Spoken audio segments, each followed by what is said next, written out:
Welcome to the SARE Ladies podcast, the sister brand of Subtle Asian Real Estate, where our mission is to get more people that look like us participating in the real estate industry. We invite experts to not just talk about real estate, but also about our unique identity as Asian women and the cultural values that shape who we are as investors. I'm Anita Wong.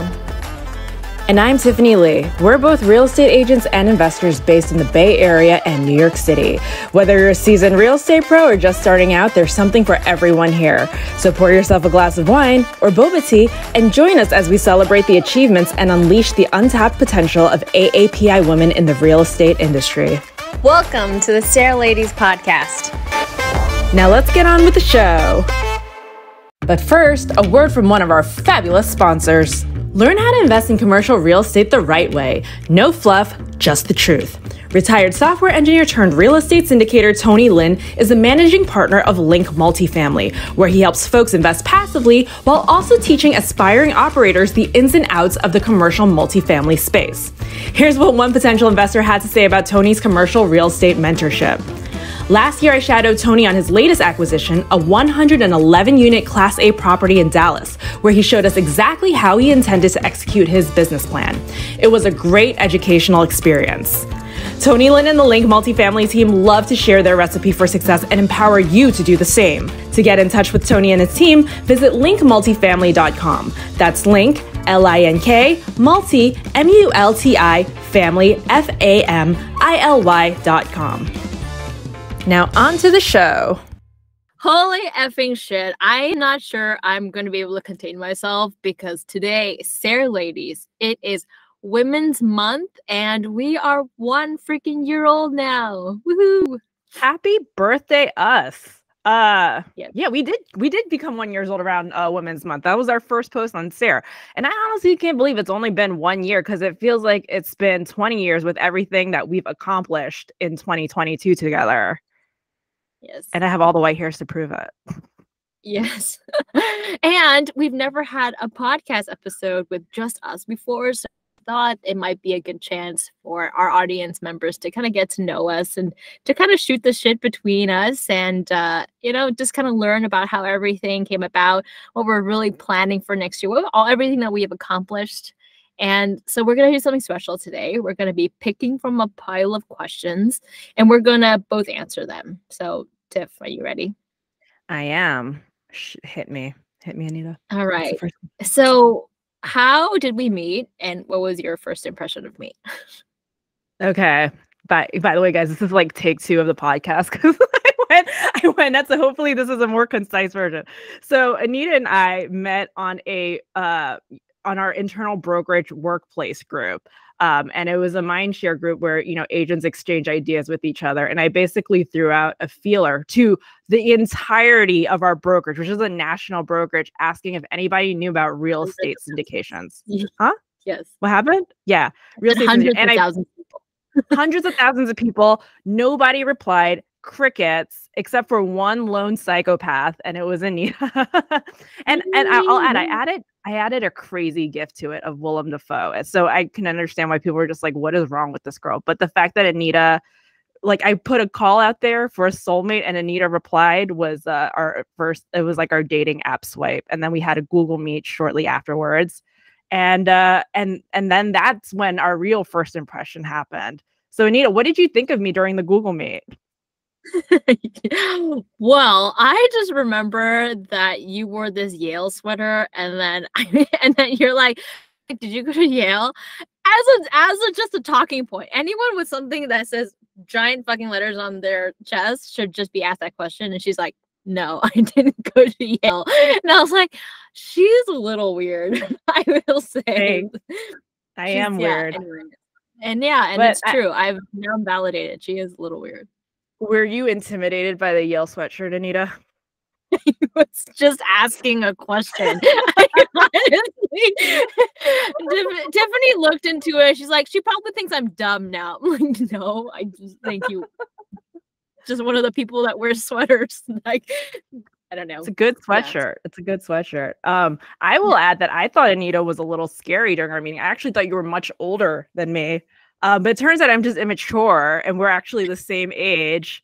because Anita was like, oh yeah, I'm getting married in a few weeks. I'm like, oh man, she's like, but then I was like, wait, I'm at the age where I should be getting married and I'm not. And I was like, maybe this is the normal age that people do these things. Not to give our age away, but yes, I mean, well, not to give the age away, in our 30s, but you know, you live in New York. That's basically like New York 15, you know. So yeah, you're not at marrying age yet. You still have lots of years left until your 60s. I think that's when people in New York begin to marry. So or not now. Don't say that Anyway, so okay, I'm gonna answer. How did the idea for SARE Ladies come about, and what was our motivation for starting the podcast? Do you want to start, or do you want me to start? Well, okay. It had me asking, but all right, I will start.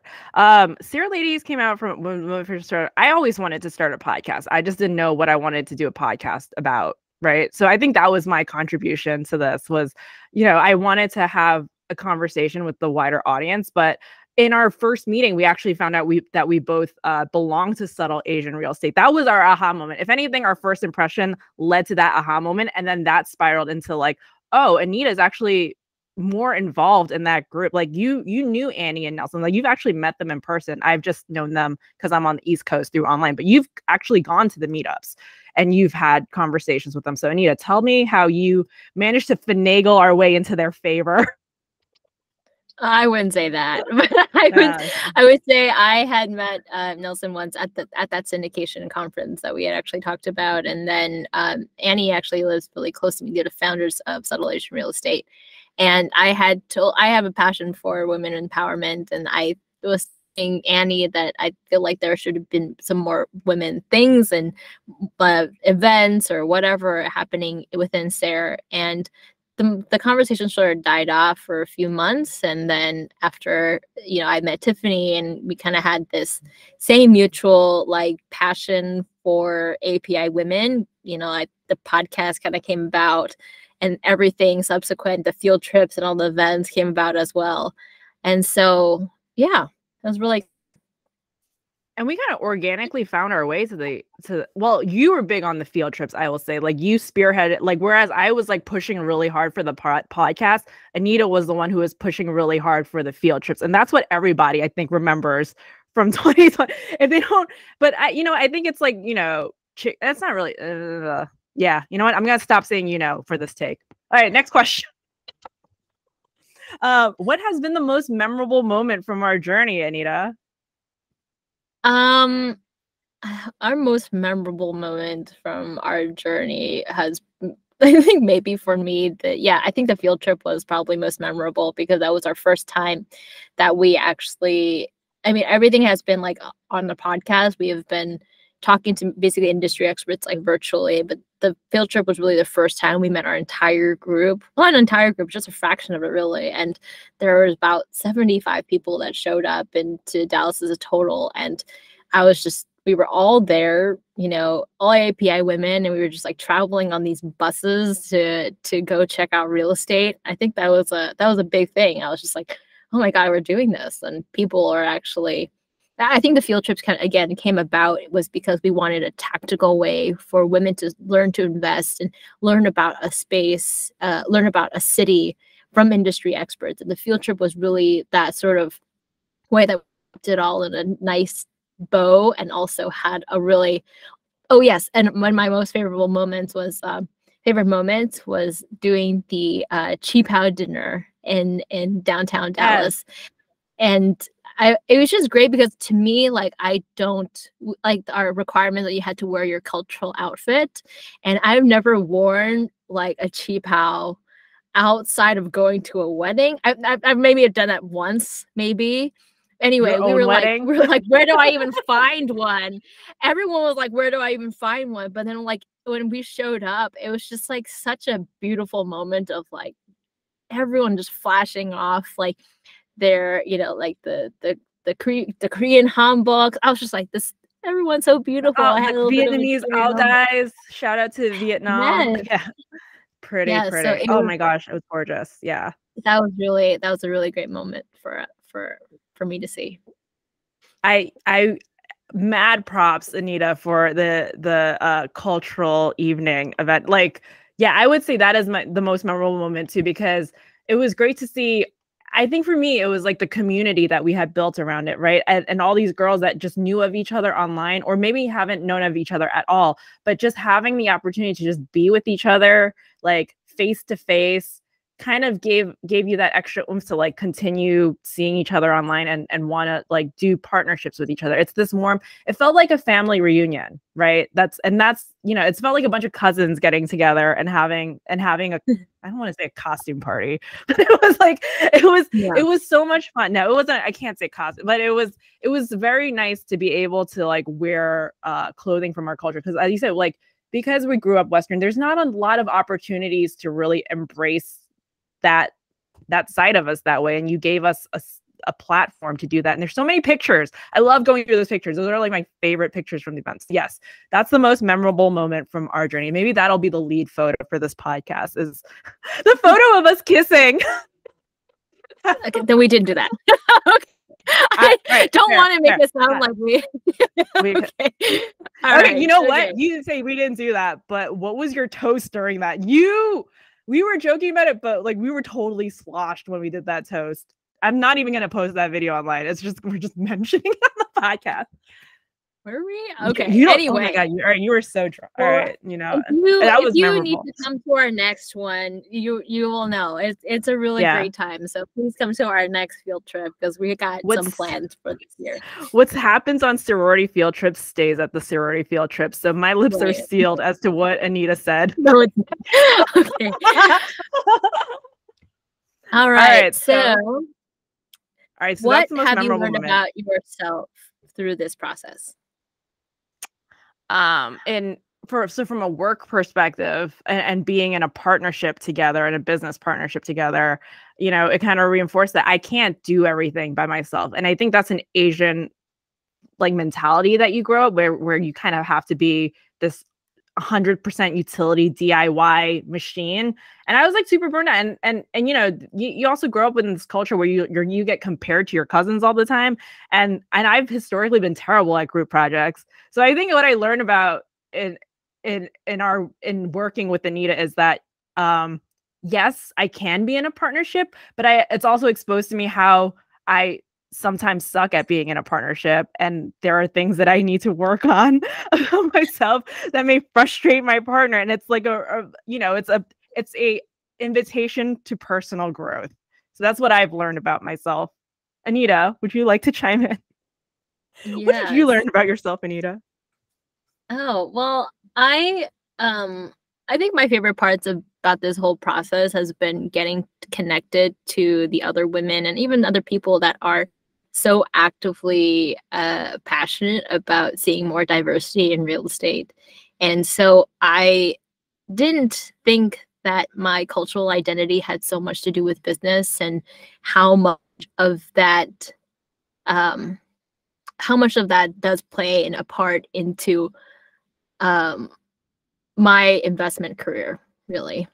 And how we show up at work, right? That's a big thing that we've hit on a lot too. Yeah, and perhaps that's why we gravitate sometimes to people that look like us, because they know that we have the same backgrounds, maybe even the same trauma of like, I feel for me is like the perfectionism, the self-comparison, or the like unable to brag. Like those are things that are kind of like Asian in itself that I've learned, that I've just learned, and unpacking that, I think, through this process has been really great, and learning how other people do it as well.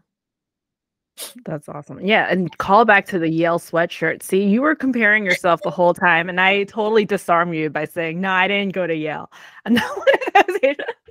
But it's that weird, like, overachiever insecurity, right? But not to tell people that was where I was going with it. But yeah, I do like my Yale sweatshirt. And I'm upset I don't know where it is right now because it's cold.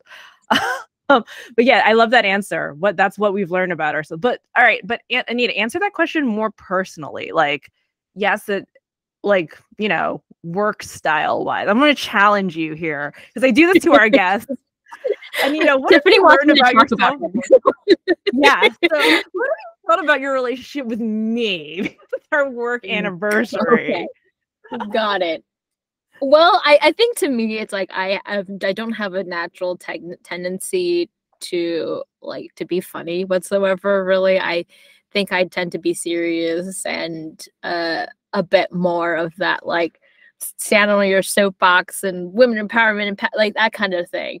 And so I think Tiffany does great is that she is very in tune with like what's funny and what picks people up and I think she makes a good podcast host while I kind of put all the information in and it may like make things more serious because if you look at our first episodes, which I wasn't there for actually, I would think I was at a conference. We were talking about dating, and I'm like, I was like, why are we talking about dating on our podcast? And so I think that there's just what I echo is like Tiffany and I do round each other out in the way that she kind of brings the interest, she brings the people, and then I bring maybe the information perhaps. She hits them with the sales pitch. We're basically like those timeshare people. No, I'm kidding. We're not, guys. Stop. But yeah, no, I do think that there is this nice yin and yang balance that Anita and I strike together. And it's echoed when I hear feedback from other people who have been following our podcast. They're like, oh yeah, you and Anita make a really good balance. And I have to remind everyone when they come to me and they like come at me with like logistical stuff, I was like, you've got the wrong SARE lady that you're shouting. Like, this is not this is not, I'm not the organized one by any means. Like Anita holds this ship together. I just kind of like make sure I don't even know where I'm going with this analogy, but Tiffany is by vibe. far she's like probably our icon though. People recognize her like when she's out and about. No one recognizes me, I'll say that. So oh, you want to bring up the Korean spot thing where like good thing I wasn't naked, but you were, and someone back to the sorority trip. Yeah. I think Anita ran into another sorority sister when we were at the K-Spa. And if those of you guys unfamiliar with K-Spas, they're very like, it could be a bit of a culture shock. I was shocked that, everyone got down to their butt ass nakedness. And I was like, yeah, this ain't for me, fam. But I was wandering around with my shirt on when someone recognized me. So that was cool. All right. Anyway, but all right. Yeah. Anyway, all right, let's backtrack a little bit. I love that Anita will concede that I pulled her out of her shell a little bit, or she didn't say that, I'm adding that on. Like Anita, if you listen to our last few episodes, Anita's been cracking a lot of jokes. Like, and I'm like, Anita, that's my job, but she's been really funny. So go Anita. And I've been a little bit more serious. Not. Yeah. So yeah, you always need a straight man in a comedy duo, and Anita's that, and I am the comic relief. Speaking of which, so that being said, what has been your favorite episode on the podcast so far, Anita? Oh God, I think that's a hard one. But I think what comes to mind, I really loved actually Vivian Chee's episode was really great for me. That was our first Big Sis Little Sis episode, and we kind of brought in a little bit of a newbie and someone more seasoned. And I think for me, that was the first time meeting Vivian, and not only do we have this whole great conversations about short-term rentals, midterm rentals in Austin, but we also kind of got down to talking about Vivian's alopecia and how, and we've had a relationship with her. She also came to our Dallas field trip, but I, just learning about her story about alopecia, how she embraced that identity in her, it makes, and now she embraces it fully as a way to stand out rather than sort of hiding it in shame. I thought that was incredibly inspiring. So I think that was maybe one of my favorite episodes, even though there's so many of them. Yeah, that was a great episode. I remember you texted me after we shot that episode, and I was like, we were both like nearly in tears. We're like, I think when we recorded, we were like, this was a really, really strong episode, and we should do more of these big little matchups. And that's kind of how we kind of, spiraled into that sorority branding, right? It was through that big little series. I think my favorite is our episode with Hua, because I also want to add, during our first impression meeting, Hua's name had actually come up in that initial G meet that we spoke about earlier. Like Hua, I think did you meet her at that conference that you were talking about, or did that not happen yet? I forget. I can't remember, but I met her virtually first. Yeah. I will say, like, Hua Wen was a name that had popped up very early on as someone we wanted to approach as someone to be on the podcast, like as like a pipe dream target. And what was crazy was, A, we got her on the podcast, and B, she sponsored our like sorority lunch during breakfast, right, during SARECon, and like she like gave away her books, and then she sponsored the sorority field trip too, and was like a keynote speaker there. She's been, I feel like we manifested Hua.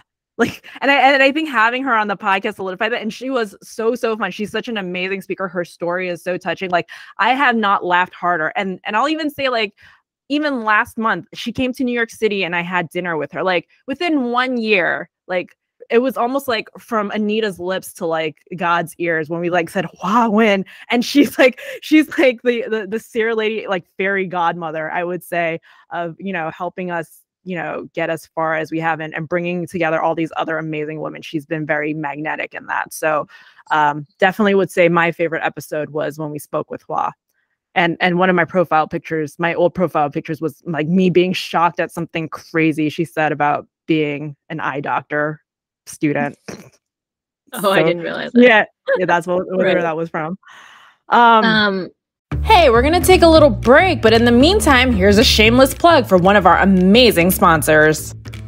Dr. Hua Wen and her husband, Dr. Jaime Gonzalez, both optometrists by trade and owners of multiple multi-million-dollar optometry practices in the Dallas area, founded Black Steel Investment Group with a passion to invest to impact.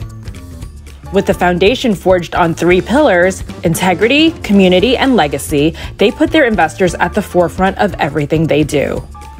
The couple are both seasoned, full-time, multifamily investors, syndicators, and asset managers who, together with their investors, have invested in over 6,900 units as general and/or limited partners in Texas, Arizona, Florida, and the Carolinas, with total assets valued at over $480 million. Hua and Jaime are always working to find new investment opportunities for their investors. The couple enjoys traveling the world for delicious food and interesting cultures with their 8-year-old daughter Athena, and have a puppy named Coco Ollie. Now on to the show. All right. Okay, so how has hosting the SARE Ladies influenced your personal and professional lives, and what have you learned from that experience? I would say that it has created a weird kind of like subculture celebrity. Would it be a subculture? Oh shit. Sorry. I thought I turned it off, but it went on. I think it gave me a better way to engage with my work, right? And they always say that real estate isn't really about properties, it's about people and relationships. And for a long time, I've been in the real estate brokerage business in New York City for 10 years. And I think, it was very hard for me to engage with it in a transactional manner. And so I almost felt like in forming SARE Ladies, we were creating, they say you need like a sphere of influence, right? And it finally felt like a genuine, authentic connection that wasn't just surface level. It felt deeper for me, and in a way that moved me a lot, like to a point where, I might have cried about it a few times of how moved I was, that I was like, oh my God, I'm part of something bigger than myself. So in that way, it influenced my personal life. And I'm like, and you grow up with this, like, oh, you shouldn't intermix your personal and professional life together. But I think that's kind of bullshit. I think that, as I'm getting older, I'm like, there's no way you can't intersperse the two to give meaning to the other. Like, your professional life can only be enriched if you can, like, bring in something from your personal life, and vice versa too, right? Like, and I think this was something we were both struggling with, was finding meaning in our work. And it was hard to find meaning in your work if you silo both of them so separately.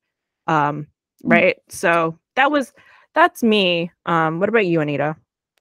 Yeah, I think to me, this year I've been more on the theme of wanting to bring more of my authenticity to my work.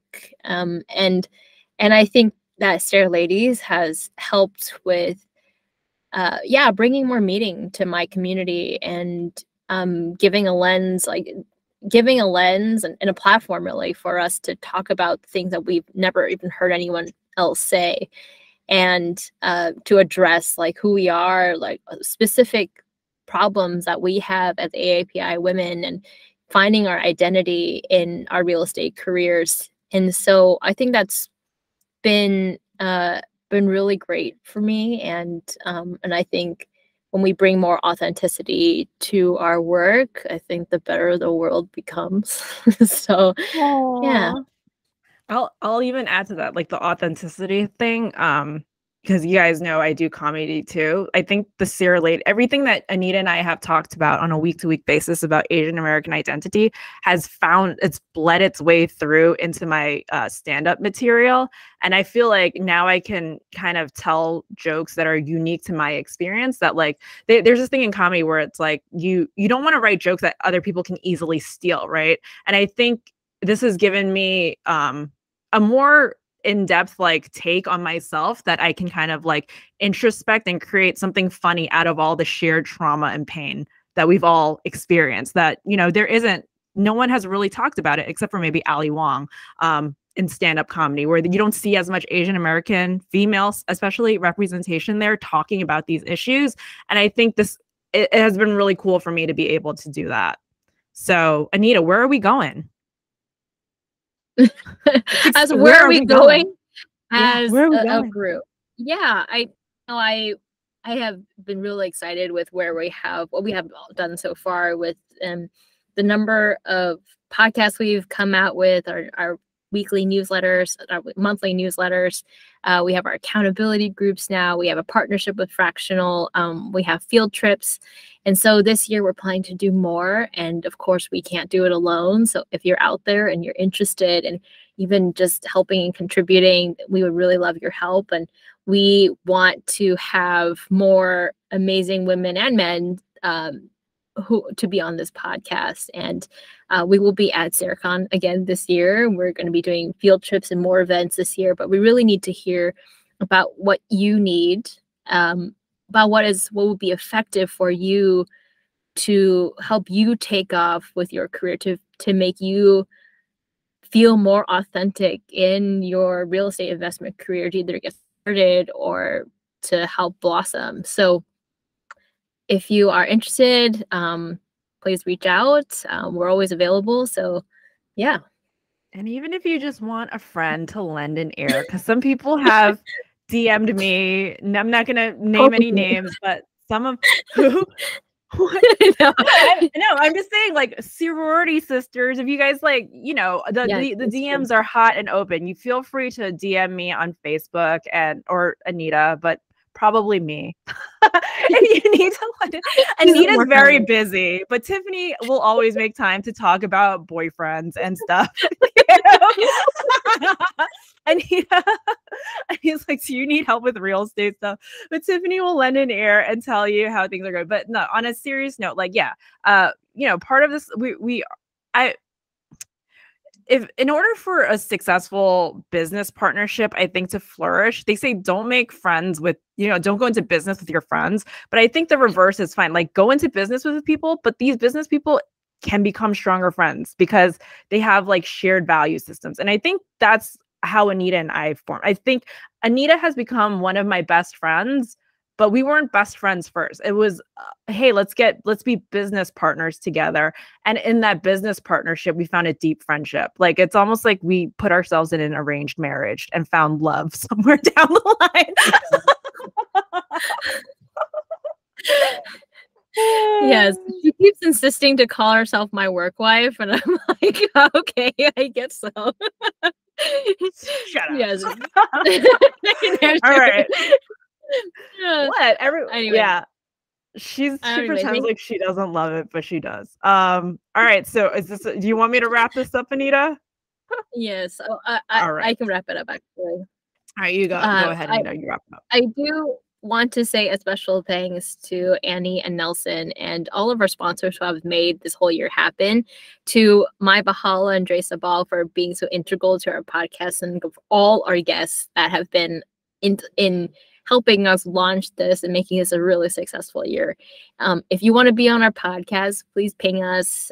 We would love to talk. And what you can do for us is that we're going to have a survey for you here below, and to know what we can do as our community. Also, you can please subscribe to our SARE Ladies list to get all our podcasts and news right into your inbox. Thank you to the community for all that you do, and we hope that this next year we're going to do more for you. Love you, Pod Squad, and see you back very soon. See ya. Thanks, guys. Thanks for listening. Here's one last note from our lovely sponsors. Hey, SARE Ladies listeners, Tony the CPA Dude here, also your resident SARE Tax Bro. And with your lovely host, they came up with some great ideas. So Miss Tiffany and Miss Anita here came up with the tax workout plan. So we're gonna help you get cut up on your taxes, also gonna help you cut up on your own body. So just like working out, taxes is a monthly thing. You can't ignore it, otherwise you're gonna fall off the cliff. So with the code SARE Ladies, we're gonna give you a nice healthy discount, and we're also gonna give the SARE Ladies a kickback just to help support their podcast. I've had a fun time being on their podcast a couple times this year. They've done great. I really wanna see them blow up in 2023. So with your support with this creative tax workout plan, and also a workout plan in general, we're gonna help you transform your life in 2023. So mention the code SARE Ladies when you talk to me. You can email me at Tony@thecpadude, text me at 928CPA-dude, TikTok's the CPA Dude, website's thecpadude.com, everything's the CPA Dude. So SARE Ladies is your special code here, and let's make this year great. Thank you for tuning in to the SARE Ladies podcast, hosted by Anita Wong and Tiffany Lee. Special thanks to Subtle Asian Real Estate, LLC, our parent company. If you enjoyed our show, please leave us a review or follow SARE Ladies on Spotify and Instagram at Subtle Real Estate. You can also click on our show notes to subscribe to our newsletters to stay on top of our news and upcoming events. Until next time, Pod Squatters.